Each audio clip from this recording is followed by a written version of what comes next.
Bienvenidos, queridos amigos, a una nueva edición de este programa que se llama Marcando el Norte. Profesor Bárcena, bienvenido. Marcando el Norte, o sea, sur, este, oeste, pero todo así en horizontal, pero norte no va así, sino hacia arriba. Bueno, el profesor Bárcena, ya le conocen ustedes muchos. Si alguno se incorpora nueva, le diré que es profesor de la Universidad CEU San Pablo y que hemos empezado a desarrollar un programa sobre masonería. Yo le agradecería, nos quedamos en los problemas, pero yo por si alguien se incorpora hoy o por si alguno de los que vieron el programa anterior es olvidadizo, un pequeño resumen breve para seguir adelante, un pequeño resumen de lo que dijimos en el programa anterior. Pues en el anterior hablábamos de que precisamente a la hora de escribir mi libro sobre el tema, Iglesia y masonería, las dos ciudades, pues me dediqué en la parte primera, el primer capítulo está, a hablar de la religión y la masonería.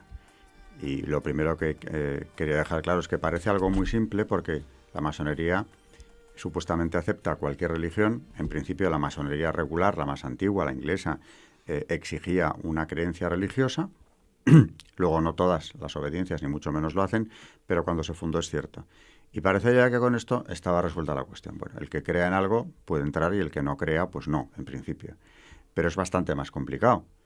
Y para eso hay que ir a los documentos propios, como son las constituciones de Anderson, el primer reglamento masónico de 1723, donde, aparte de hablar de que no se aceptan ateos, estúpidos ateos, desarrolla una parte histórica de la masonería que es pura gnosis, es decir, la creencia en que hay un conocimiento salvífico oculto al común de los mortales que se transmite a través de grupos de iniciados que han tenido ese privilegio de acceder a ese conocimiento que te convierte en un ser absolutamente autónomo. Por eso decía que la gnosis masónica es antropocéntrica. Ya. El hombre es el centro de todo. Ahí nos quedamos. Bueno, al final del programa hablábamos ya del Gadu. Sí, esto es. Y le digo, porque como va a salir, bueno, para que la gente no piensa que tenemos aquí un pedal de mucho cuidado. Gadu, ¿qué es eso? Gadu. El gran arquitecto del universo. Gadu son las iniciales de gran arquitecto del universo. Que es un concepto que todos los masones reconocen como la, digamos, suprema divinidad. Sí. Concepto en el que caben, teóricamente, cualquier dios, no el de la revelación nunca, porque claro, como digas que ese dios tiene atributos, es providente, etcétera, etcétera, ya vamos mal. Desde luego no es el de la revelación, muchísimo menos es el del Evangelio. En las constituciones de Anderson no se menciona a Cristo, aunque hacen un popurrí del Antiguo Testamento tomando elementos de él para justificar cómo les llega a ellos ese conocimiento oculto, cambian personajes de atributos, etcétera, pero ahí está, y nadie lo ha discutido hasta hoy. Sigue siendo un texto inatacable. Y el Gadu puede ser, como digo, el gran arquitecto puede ser cualquier divinidad. Por eso decían ellos que solo profesan lo común a todas las religiones, si es que tal cosa existiera. Ese gran arquitecto, pues como digo, puede ser cualquier divinidad, pero está claro que en la masonería desde muy pronto ha habido un culto a Lucifer, y ellos diferencian muy bien. Ahí es donde nos habíamos quedado. Y como poco, si no hubiera culto, que lo hay, se le considera un... A ver. Hay culto. No siga usted. Si no hubiera culto, que lo hay. ¿Eso qué es? ¿Qué me está queriendo usted decir? Déjeme acabar. Si no lo hubiera, como poco se le considera el portador de la luz. Es decir, que la luz que te van a proporcionar en ese proceso iniciático, en buena medida la trae él. Él es el portador de la luz. Por tanto, no es Satanás, lo quieren diferenciar como otra criatura, digamos, o una entidad diferente a Satanás, que es el que trae la luz. Pero luego las contradicciones en las que incurren son tan claras que al final queda patente que claro que es Satanás, es el Lucifer, que supuestamente no. Lucifer en la masonería es algo así como el símbolo de que el que se rebela contra la opresión, contra el poder constituido, una especie de Prometeo, podríamos decir, que se rebela contra la imposición divina, Sería, por tanto, un sinónimo de libertad. Libertad que parte de la naturaleza del hombre, que es un ser superior, el hombre como centro de todo ese culto, ¿no? De toda esa gnosis. Pero Lucifer, a medida que lo vas conociendo, vas viendo que efectivamente, claro que es el mismo. Por ejemplo, al portador de la luz le cantan, hay himnos enteros al portador de la luz. Por ejemplo, un masón, uno de los personajes más importantes de la masonería americana del siglo XIX, Albert Pike, en su libro Morals and Dogma, Moral y Dogma, ahí habla de Lucifer como el príncipe de la mañana, el que trae la luz al ser humano. El lucero de la mañana, ¿no? El príncipe de la luz. Sí, sí. Es el portador de la luz. En definitiva, es el que ilumina al hombre. Y eso, sin ningún recato, lo dicen así. Lucifer, con el nombre, con todas las letras, ¿no? Luego ya, en algunos rituales masónicos yo me encontraba un culto a este personaje al que a veces no le llaman Lucifer, sino que han adoptado algo que evidentemente es lo mismo, y lo mismo que Satanás, que es Baphomet. El Baphomet de los templarios, si es que los templarios tuvieron tal cosa, cuyo diseño, que es del siglo XIX, ese Baphomet, cualquiera que lo vea reconoce inmediatamente al demonio, porque en cualquier cultura occidental sí, sí, se le reconoce perfectamente. Es una representación típicamente diabólica, ese ser con cabeza de macho cabrío, grandes cuernos, unas alas de murciélago, se le suele representar, o si no, por lo menos alas, patas también de macho cabrío, tiene los dos sexos, es andrógino. Bueno, ese es Baphomet al que, por increíble que parezca, se le rinden cultos en algunos grados masónicos. Luego, si tenemos tiempo, vamos a descender a cosas mucho más concretas, ¿no? Tendremos. Pero yo reconozco que cuando leía, y lo digo en mi libro, estos rituales publicados por algunos de los expertos en masonería, francamente, no me lo acababa de creer. Pensaba, con todo el respeto que me merecen estos señores, a lo mejor me están hablando de unos rituales que quizá alguna secta muy marginal dentro de la masonería realizaba en otros tiempos. No me parecía imposible que hoy en día se hiciese, pero tuve la constatación de que sí se hace, porque confirmando lo dicho por los especialistas, ¿no? En 2014, en el Club Financiero de Madrid, una institución o una fundación llamada Foro de Madrid, que utiliza ese local, el del Club Financiero, pues me organizaron un encuentro sin yo saberlo con alguien que había sido gran maestro de la Gran Logia y del Gran Oriente de España, o sea, el soberano de la masonería española durante un tiempo, que era Tom Sarobe. Era un debate, yo llevé mis condenas pontificias, porque ya estaba trabajando mucho la doctrina de la Iglesia en relación con masonería, pero al salir de casa mi mujer me dijo, llévate la documentación que das en los seminarios, porque yo he hecho 3 seminarios de esto. Y dije, no, si esto va a ser muy entre amigos, muy poca gente. Bueno, llévatelas. De poca gente nada, eran 80 personas allí sentadas, porque el formato había un almuerzo, luego una conferencia y el coloquio posterior. Y nada más entrar se me presenta Tom Sarobe, que yo no sabía ni qué iba a estar, ni quién era siquiera en aquel momento, y me dice que no le gusta nada esta convocatoria y que espera que ya podamos hablar más adelante. Interprétalo como quieras, pero el hecho es que yo leí las condenas que yo tengo, los párrafos de algunas condenas que tengo muy elegidos, porque creo que son muy claros, y una señora que estaba allí entre el público, directora de la Universitas Señoribus, donde doy clase yo y donde había impartido los seminarios de masonería, María García Carrillo, levantó la mano y me dijo, léanos, por favor, un ritual de iniciación en uno de los grados que leyó usted en la universidad, que era muy impresionante. Y lo leí. ¿Lo tiene? Lo tengo. Lea. Lo tengo porque está en el Lea. Claro. Esto está publicado por uno de los expertos, don Manuel Guerra, donde nos cuenta qué tiene que hacer el que se inicia en el grado 29 del rito escocés antiguo y aceptado, que es uno de los ritos mayoritarios, por cierto.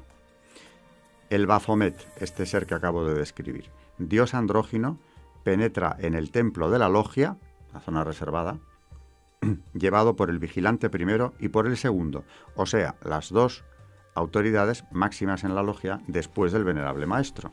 Lo llevan ellos. Es paseado en forma circular por la logia siguiendo las agujas del reloj. A su paso se le rinde veneración, genuflexión de la pierna izquierda. Todo está bien tasado.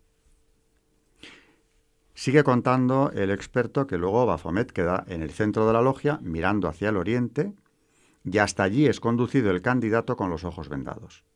Cuando está frente a él se le quita la venda, de modo que en ese momento ya sabe que su recorrido iniciático le ha llevado hasta ese punto, ¿no? Y se encuentra cara a cara con esta representación del portador de la luz, o de Lucifer, o de Satanás, vamos a ser claros, para continuar el ritual. Y es ahora cuando debe escoger entre la cruz cristiana, símbolo de muerte y destrucción, según las palabras rituales, y la luz de la luz y la vida, o sea, la luz y la de la luz y la vida, la cruz de la luz y la vida. ¿Y la otra? La otra es la cristiana, el crucifijo. ¿Qué es signo? Que es signo de muerte y destrucción. Tiene que elegir una u otra. Es decir, aquí están las dos ciudades mirándose cara a cara, ¿no? Clarísimo. Una u otra. El crucifijo o la otra cruz, que es la de luz y vida. Luz y vida. Esta es una cruz en forma de X asociada a Baphomet, que es el dios de la luz. La elección del candidato se manifiesta pisando el crucifijo, o sea, la cruz de la destrucción, claro. Lo tiene que pisar, primero lo ha tirado al suelo y luego lo pisa con el pie izquierdo en primer lugar y el derecho después, en este orden. Y a continuación, cuando ya ha pisado el crucifijo, tiene que decir, con los brazos en forma de X, la cruz de la luz de Lucifer, cruzados los brazos en forma de X sobre el pecho, que se consagra realmente a esa otra cruz. Y claro, yo esto, comentándolo con un seminarista el año pasado, hablando precisamente de estos rituales, me decía él, eso es una consagración al demonio. Claro. Lo que me estás contando ahora mismo es una consagración al demonio. Por eso me pregunto yo retóricamente, y no tan retóricamente, me pregunto de verdad, ¿sabrán o serán conscientes quienes realizan esto, que se están consagrando al demonio? Luego, si quiere, hablaremos de la relativización del demonio, y de su presencia en la vida actual. Pero es que no he acabado con los rituales. Muy similar a este que acabo de describir es el de la iniciación en el grado de caballero masón sexto de la Orden Illuminati. Esto es igual o más fuerte. Se coloca el candidato de pie tras el altar, que está cubierto con el paño negro, velas rojas encima e incienso encendido, el mayete, la cruz. El mayete es el mazo con el que se van cambiando los tiempos, o sea, se van marcando algunas ceremonias masónicas. Con los brazos hacia el cielo en forma de V, exclama, a la gloria del gran arquitecto del universo, Baphomet. No lo digo yo, lo dicen ellos. Luego, en este grado, desde luego, le están llamando al el gran arquitecto del universo, lo identifican ellos abiertamente con Baphomet. No es una interpretación propia, ¿no? Y también de los superiores desconocidos y de la Orden Illuminati. El ritual sigue exponiendo la ceremonia, es lo siguiente. Baje las manos, coja la cruz cristiana, del crucifijo, tírelo al suelo delante del altar, cruce los brazos, el derecho sobre el izquierdo, en el pecho en forma de X, con el mayete en la mano derecha, y exclame, que esta cruz, como símbolo de la muerte y de la destrucción, desaparezca del mundo, que la luz de Baphomet la suplante. Gloria a ti, Dios verdadero Baphomet, el Dios de la luz y de la iniciación. Fin del ritual. Esta ceremonia se repite con las mismas palabras y gestos al comenzar la iniciación también del grado iluminado dirigente noveno. Por tanto, ¿qué conclusiones tenemos que sacar? ¿Y esto lo leyó usted allí? Yo lo leí porque me lo pidió esta señora en presencia de Tom Sarobe, gran maestre que había sido, ya no lo era, pero había sido de la Gran Logia de España y del Gran Oriente también, un histórico prácticamente de la masonería. Sin duda, lo pone usted en Google y sale. Y yo, mientras lo leía, pensaba, esto sí que es una situación muy violenta, pues sí, porque le estoy leyendo a este señor algo que en público, al menos hace un tiempo, hubiera causado una reacción de mucho rechazo entre la mayor parte de asistentes, ¿no? Hoy en día ya he visto yo que lo del demonio no causa tanto rechazo porque está muy presente. Pero aún así, hubo gente que se quedó bastante helada. Y cuando acabé de hablar, todo el mundo naturalmente le miraba a él. ¿Qué va a hacer ahora? Ahora que conteste. Ya había contestado bastante, había discutido mucho de lo que yo dije, había dicho que la masonería era, eso siempre lo dicen, ¿no? Quien trajo la libertad, la democracia. Me dijo textualmente, si un rey se ha sentado a la mesa con uno de sus vasallos, ha sido gracias a la masonería. Es decir, es la libertad, la igualdad, la fraternidad, el lema masónico de la Revolución Francesa, ¿no? Pero después de haber estado, pues, locuaz, ¿no?, en las intervenciones anteriores, después de oír este ritual, bueno, todos estos, que son 3 los que he leído, ¿no?, o el mismo casi, aplicado a 3 grados, Tom Sarobe no dijo, ni esta boca es mía. Pasaba el ¿No tiempo, le desmintió a usted? no dijo nada.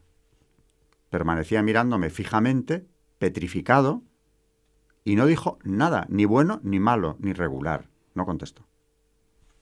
Y claro, en ese momento, no digo ya los 80 que estábamos allí, pero yo, que tenía esas dudas que he manifestado ahora, ¿no?, en relación con que estos rituales estuvieran en vigor, dejé de tener dudas.